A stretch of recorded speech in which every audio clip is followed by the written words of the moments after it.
Now we are celebrating Easter, and the Easter, such as other special dates that happen in our culture, they are related to religious beliefs, to religions, and all that. But through my life, I changed my perception of religion. That is, I was raised as a Christian, as a Catholic, and I took part in most of the rituals that happened in Christian beliefs.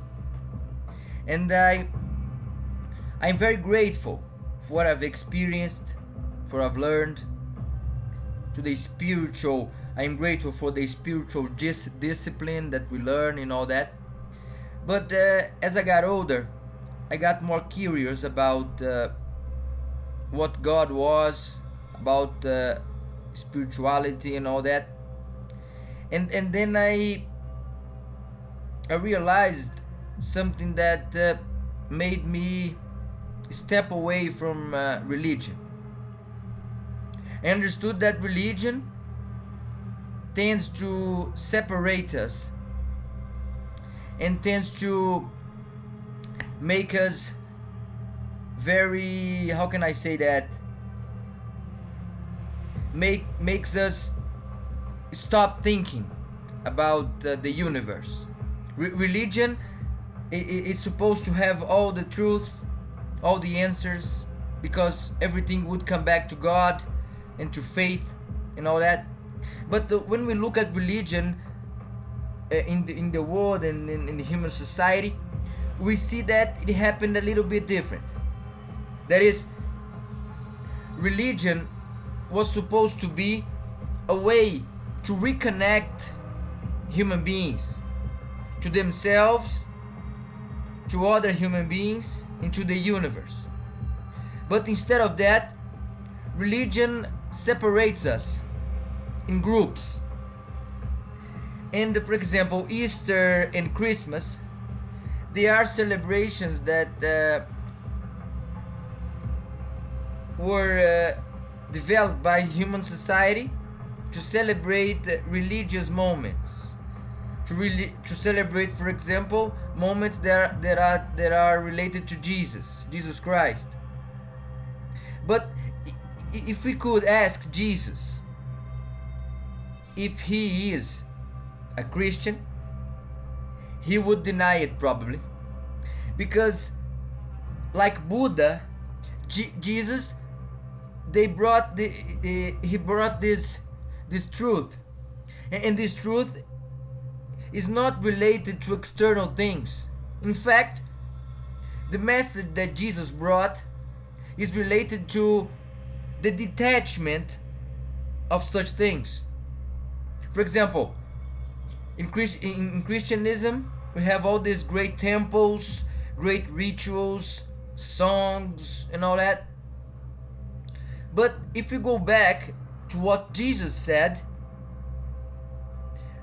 the real religion wouldn't be about building temples, wouldn't be about building statues, wouldn't be about creating these great rituals of celebration that we call high mass, for example. You know what I mean? Because when you go back to the root of those messages, it's about detachment, it's about loving oneself and loving the universe, you know? It is interesting because we as humans, we have this tendency to put ourselves in groups, to follow someone, to follow a leader, a preacher, and all that. But that's not the right way. I'm sorry, my friends, but religion is not making the world a better place. It's interesting to think about, because religion is widespread. We have Muslims, we have Christianism, we have Buddhism, we have Taoism, but we see that the greatest religions, such as the Muslims, and Christianism, they are creating more problems than they are solving it. In that sense, religion would be like an obstacle for the individual to truly reach the spiritual level. That is, if you take the religion out of the picture and leave only the message, the core message of the great prophets, the great thinkers, it's very simple and they are very similar. They are talking about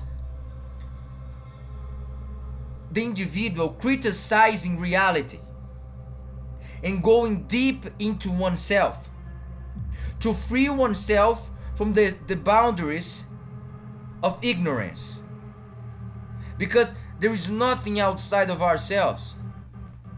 We have all these rituals such as Easter and Christmas. It's all about buying things. It's all about images, status, and all that.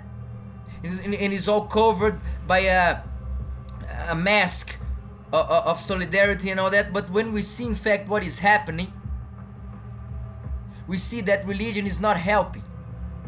And religion is interesting because we can't touch that subject, because when we touch it, it creates trouble, it creates fights, it creates war, it creates prejudice. And it's so sad to think about that, because it's completely the opposite of the message of the prophets, such as Jesus. It's not about him nailed to a cross suffering, but it's about understanding our ignorance and how we can free ourselves. After all, we are all connected. Love is the answer. We are one, and everything is Mandala.